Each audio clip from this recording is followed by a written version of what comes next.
Okay, so let's go over this study guide so you're prepared for the test on Monday.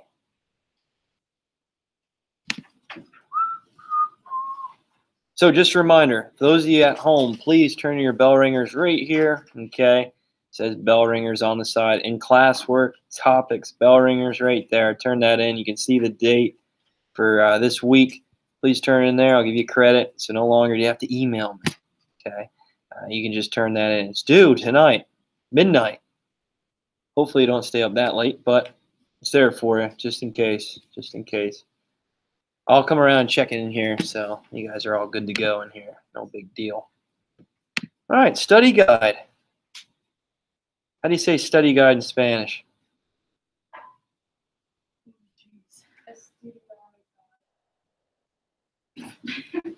El study guides, good for me. Here we go. All right. So the terms, okay, these are just important terms, perspectives, approaches to psych that I really want you to know for the test. So again, you guys could have used your vocab terms, just copy and paste it over. That's fine. Okay, and I already gave you a grade for your vocab, so you should be good with these terms here. Is there any questions on those before I move on, though? I think we should be all right. They're just vocab terms. Okay, there you go. Moving. Okay, be able to describe and apply B.F. Skinner's theory. Okay, behaviorism. What's up? Oh, I thought you said something. All right, write it down, man. So be able to describe and apply B.F. Skinner's theory of behaviorism. So what did B.F. Skinner do? How did he try to help and benefit psychology with his approach and the behavioral approach? So we already know it's the behaviorism, right? Behavioral approach. But what was his experiment all about? Skinner, Leonard Skinner. Katie. He thought he could reinforce rats with both positive and negative reinforcements. Awesome, good job. So positive, negative reinforcement. Okay, make sure you include that in there. He used that to try to really not force, but cognitively develop rats. Okay, and he thought, you know what, if we could do this to rats, we could probably do this with people too. Okay, and with behavioral approach, I guess you could say propaganda, newspapers, media. That's a way to try to guide people down the right path. And then positive, negative reinforcement with that, I guess you could say, with trying to detail and describe people, describe to people, you know, what's good, what's morally bad. Okay. So Skinner with the rats, all right. So he tried to force these rats to, you know, in the cage, push down the lever for food, and if they're walking on the wrong side of the cage, he gave them electrical shock. Okay. You guys can watch that experiment online too. It's on YouTube. You can check it out. It's pretty cool. Maybe you don't want to watch the rat get electrocuted, but it's not too bad. He just like jumps up. It's not nothing crazy. All right, so know who the father of behaviorism is and why. So who is the father of behaviorism? Who was that? Behavioral approach. So the one I'm looking for is with the dogs. Pavlov. Yep, good job. Good job, Pavlov. Okay. So Pavlov with his dogs, the experiment with the dogs. Okay, let's describe that for me real quick. What was he doing right there with the dogs? Go ahead. He was like shooting the fork and like trying to get the dog to like every time the fork to like start doing all this stuff and want to eat even though. Yeah, awesome. Good job. Good job. So this was a form of conditioning as well, where he was trying to really trigger the dog's thought that he was getting fed once he heard a neutral stimulus. And a neutral stimulus in his study was what? So you said the fork, but what did he use then eventually? A bell, right? A bell. And then he used other different sounds too, but the neutral stimulus is what he was trying to push the people to, or well, the dogs to salivate over. Okay, so no longer does the dog salivate over, over food. He'll be salivating over a neutral stimulus, which is the bell. I think it's funny. My cat, whenever I grab his bag, like he just hears the sound of the bag going, he just comes running upstairs, flying with his he has like a bell on his collar. It's funny whenever he hears the the bag going. He's just running up the stairs, flying over to me, jumping on me, like, get off, back off here. But it's funny. So that's a way kind of these animals are conditioned to know and understand when they're about to be fed. Okay, when my cat hears the bag crackling when I pull it out of the cupboard, he knows he's going to get fed. All right, good. Know what Sigmund Freud was known for, theory, and his psychodynamic view. All right, so psychoanalysis, right? And what was his idea? What was his theory? The what? What did I draw up on the board a couple times? Maria, do you remember? The iceberg. Yeah, good job. And describe the iceberg for me. Under the water is like the unconscious mind, which is like ideas, pleasures, desires, secrets.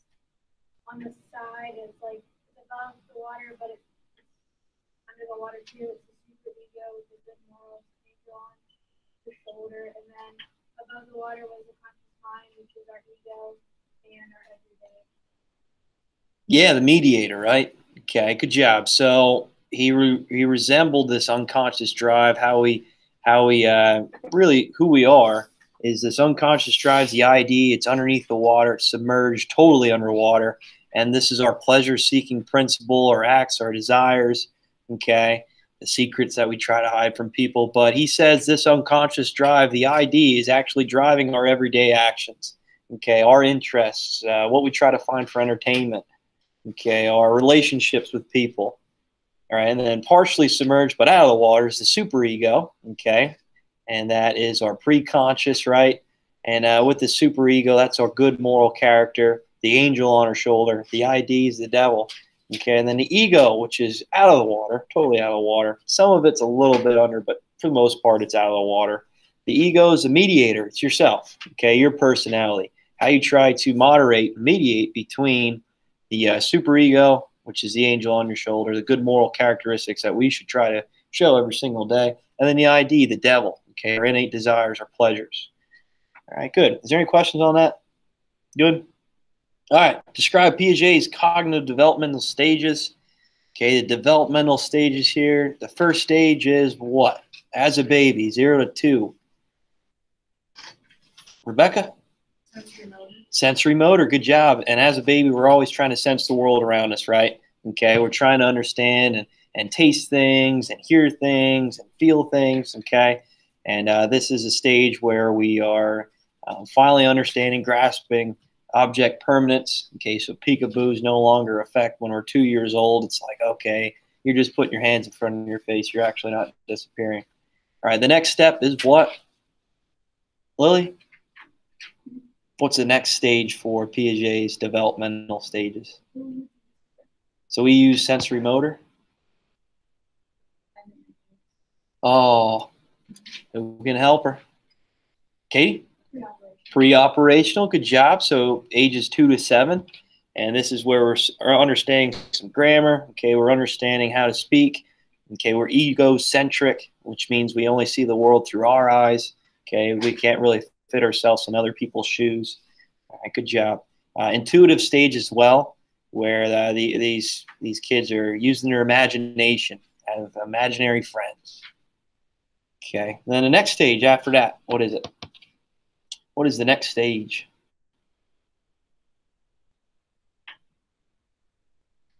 Nina, go ahead. Concrete operational, good job. So this is 7 to 11. And this is where we're using deductive reasoning. We're understanding basic reading, writing, math, okay? We're using more rational thought.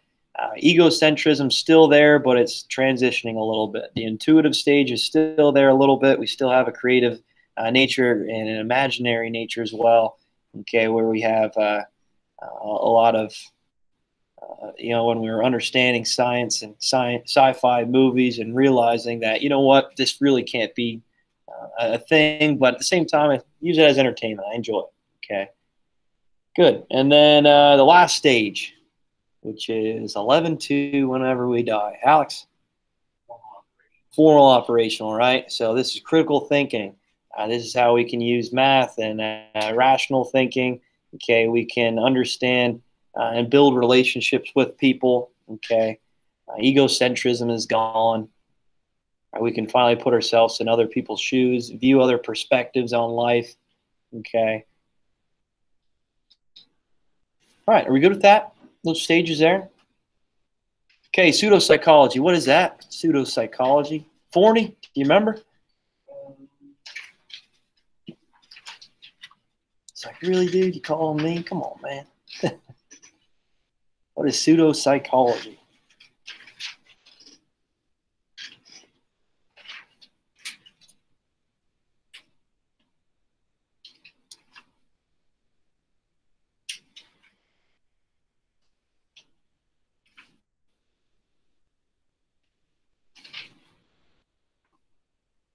Should I come back to you? It's the phony or unscientific psychology. Look at that. Good job. Good job. All right, so pseudopsychology, a lot of people call it fake psychology just because, or fake sciences, just because there's no scientific backing to it. Right? You can't really apply a scientific method to that science or psychology, right? And what is a form of pseudopsychology we discussed and talked about a lot? I remember feeling the bumps on people's heads, the Mark Twain story. Lily? Phrenology. Yep, good job. Good job. All right, other pseudosciences would be like palm reading, zodiac symbols for building characteristics and understanding people's personalities. All right, good. 3 ways of doing psychology or performing psychology. What do we have? 3 ways of performing psych. Rooster. Experimental psychology, teaching psychology. Good job, good job. So experimental, we have teachers of psychology, so educational psych.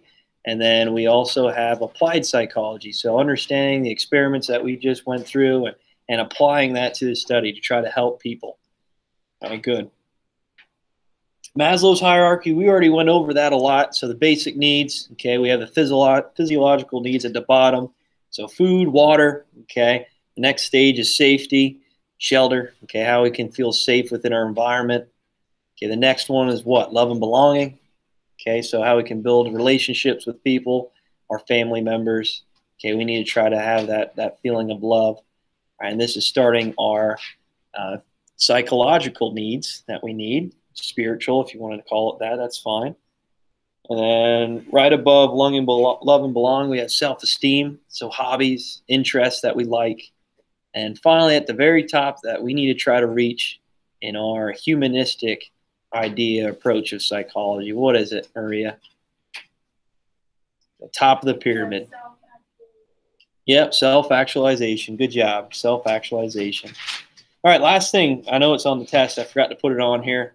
Okay, the 4 the 4 parts of psych of when we're trying to go through the scientific method here. Do you guys remember that? So one of them is what? Description, right? Okay, that's the first one, description or observing events. Okay, what's the next one? Katie? Explanation. Explanation, yep, good job. And what falls under explanation? Trying to explain why. Yeah, so our hypothesis or theory, right? Okay. And what's after explanation? Maria? Prediction, good job. So we're trying to predict what our experiment's going to, or what's going to happen with it. So including variables, things like that. And then finally, the last part, Rooster. Experimentation, right? Is that what it is?